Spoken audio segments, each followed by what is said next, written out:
तो बड़े हमले किए गए गाजा पर। इजराइल की तरफ से ताबड़तोड़ तरीके से लगातार हमास के ठिकानों को निशाना यहां पर बनाया जा रहा है। 100 घंटे के अंदर ये बड़े 100 हमले, ताबड़तोड़ हमले यहां पर किए गए। गाजा पर इजराइल के ये हमले जारी हैं। इजराइल की बम वर्षा से पूरी तरह से जो गाजा है वो एक बार फिर से दहल उठा है। अलग अलग जगहों पर टारगेट किया गया है। वहीं लगातार पिछले 4 दिनों के अंदर गाजा में करीब 100 भीषण ये एयर स्ट्राइक्स, 100 बड़े हमले, और हर घंटे गाजा पर मिसाइल हो या फिर ड्रोन अटैक्स हो, एयर स्ट्राइक्स हो, ये लगातार किए गए हैं। आपको बताएं कि हमास के कब्जे में अभी भी 100 से ज्यादा बंधक हैं।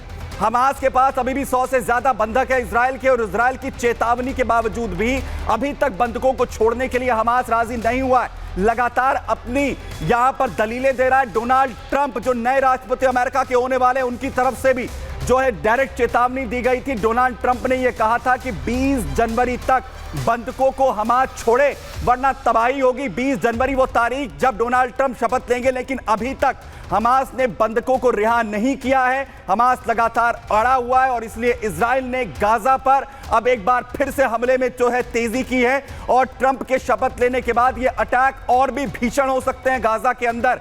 ये बड़े हमले अमेरिका की तरफ से और ज्यादा इम्यूनिशन जो है वो दी जा सकती है, जिसके बाद बड़े हमले यहां पर हो सकते हैं। और ना सिर्फ एयर स्ट्राइक्स हो रही, ना सिर्फ एयर स्ट्राइक्स लगातार जारी हैं, बल्कि ग्राउंड ऑपरेशन भी आईडीएफ की तरफ से हो रहा है। अंडरग्राउंड हथियार डिपो जिसे तबाह किया गया, हमास की पूरी तरह उड़ा दिया गया, क्योंकि हमास इन्हीं हथियारों के दम पर आगे युद्ध लड़ने की कोशिश यहां पर कर रहा है। और अंडरग्राउंड जहां पर डिपो बनाया गया था हमास की तरफ से, उसे उड़ा दिया गया।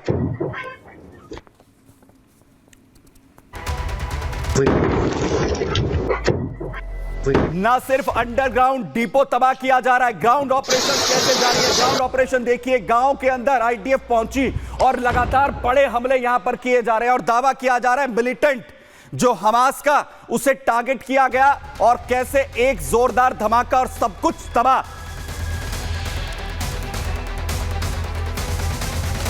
लगातार बड़े हमले जारी हैं। जहां अंडरग्राउंड जो तमाम डिपो बनाए गए हैं हमास के, उन्हें अब लगातार टारगेट किया जा रहा है। और वहीं दूसरी तरफ ग्राउंड ऑपरेशन भी एक के बाद एक यहां पर जारी हैं। और कहा यही जा रहा है कि जिस तरीके से लगातार हमास बंधकों को अभी भी छोड़ने के लिए राजी नहीं है, जनवरी में यह तबाही और ज्यादा गाजा में होने वाली है। जरा देखिए,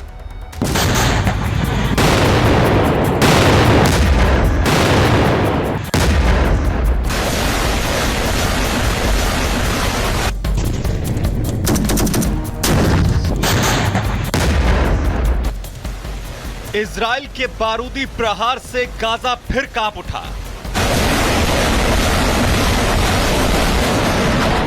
गाजा पर इजराइल ने फिर से बारूदी हमले तेज कर दिए। पिछले 100 घंटे में गाजा पर 100 भयंकर हवाई हमले कर इजराइल ने विध्वंस मचा दिया है। गाजा में हवाई हमलों से हर तरफ हाहाकार मचा है। इजराइल के हवाई हमलों के बाद इमारतें और वाहन आग की लपटों से धधक रहे हैं। बंधकों को लेकर इजराइल की बार बार दी गई चेतावनियों को हमास नजरअंदाज कर रहा है। हमास ने अभी तक इजरायली बंधकों को रिहा नहीं किया है। अब इजराइल के सब्र का बांध टूट चुका है और गाजा से एक बार फिर बारूदी हमलों से तबाही, मौत और विध्वंस की तस्वीरें सामने आने लगी हैं। हमास के सर्वनाश के लिए इजराइल ने एक बार फिर अपने फाइटर जेट का मुंह गाजा की तरफ मोड़ दिया है। गाजा में इजरायली सेना का ग्राउंड ऑपरेशन भी जारी है, जो हमास आतंकियों पर सीधा गोली दाग रही है। वहीं ट्रंप की शपथ की तारीख भी नजदीक आ रही है। हमास को ट्रंप डायरेक्ट धमकी दे चुके हैं। ट्रंप कह चुके हैं कि बंधकों को 20 जनवरी से पहले हमास रिहा कर दे, वरना राष्ट्रपति बनते ही गाजा में विनाश मचा देंगे। हमास ना इजराइल की सुन रहा है और ना ट्रंप की, जिससे साफ है कि हमास गाजा की तबाही और अपनी बर्बादी चाहता है। क्योंकि जब तक हमास बंधकों को रिहा नहीं करेगा, तब तक इजराइल रुकने वाला नहीं है। और हमास जितनी देर करेगा, विध्वंस उतना ज्यादा खतरनाक होगा। Bureau report, Republic Bharat.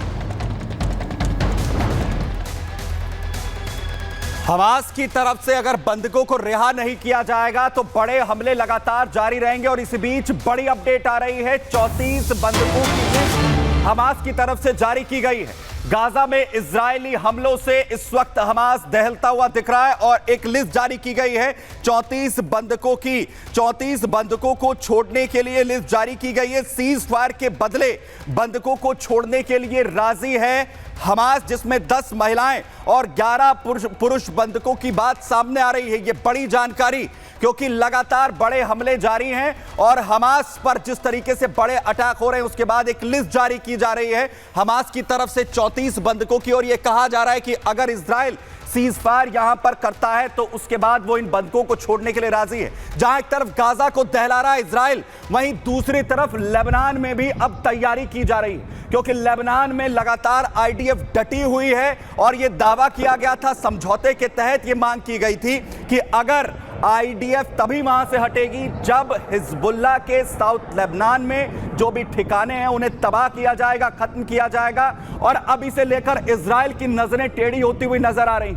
Israel अब यह कह रहा है कि लेबनान के साथ जो शांति समझौता हुआ था उसमें लेबनान ने उन समझौते की जो तमाम चीजें हैं, जो तमाम शर्तें हैं, उसे पूरा करने में जो है तत्परता नहीं दिखाई, उन्हें पूरा नहीं किया है। और इसीलिए ये हालात और विध्वंसक होते हुए दिख रहे हैं, क्योंकि इससे पहले लेबनान में हिजबुल्लाह के ठिकानों को टारगेट करते हुए बड़े हमले लगातार किए गए। उसके बाद शांति समझौता हुआ, शांति समझौता, लेकिन अब वो शांति समझौता क्या टूट जाएगा, क्योंकि इजराइल की तरफ से रक्षा मंत्री इजराइल कॉट्स ने बड़ी बात कहते हुए यह कहा है कि लेबनान ने हमें मजबूर कर दिया है कि शांति समझौता टूटे, क्योंकि जो वादे किए गए थे वो पूरे नहीं हुए। क्या कहा इजराइल कॉट्स ने, जरा सुनिए। लेबनान में युद्ध विराम समझौते के लिए इजरायल की पहली शर्त है कि हिजबुल्लाह लिटानी नदी से आगे पूरी तरह से पीछे हट जाए, निरस्त्रीकरण हो और लेबनानी सेना द्वारा आतंकी ढांचे को नष्ट कर दिया जाए। यदि इनमें से कुछ भी नहीं हुआ तो यह शर्त पूरी नहीं होती तो समझौता रद्द हो जाएगा और इजरायल अपने नागरिकों की सुरक्षा के लिए स्वतंत्र रूप से कार्य करेगा। तो इस वक्त इजराइल आग बबूला है। जिस तरीके से लेबनान के अंदर लगातार कोशिशें हो रही हैं हिजबुल्लाह को एक बार फिर से पनाह देने की, और बड़ी बात यहां पर इजराइल की तरफ से कही गई है और चुनौती साफ तौर पर दी गई है। धमकाते हुए लेबनान को इजराइल की ओर से यह बड़ी चेतावनी दरअसल दी गई है। इजरायली रक्षा मंत्री इजराइल कॉट्स, जिनकी तरफ से लेबनान को धमकी दरअसल दी गई और कहा कि युद्ध विराम की शर्तों पर खरा नहीं उतरा है लेबनान। जो शर्तें लगाई गई थी, लितानी नदी से पीछे हिजबुल्लाह के लड़ाके नहीं हटे, वो अभी भी डटे हुए हैं लितानी से आगे। अब इजराइल लेबनान में सीज फायर को तोड़ सकता है, एक बार फिर से हमले शुरू हो सकते हैं और युद्ध विराम टूटने पर हमले करने की धमकी दरअसल अब इजराइल की तरफ से दी गई है लेबनान में। कॉट्स के बयान से लेबनान में एक बार फिर से हड़कंप मचता हुआ दिख रहा है।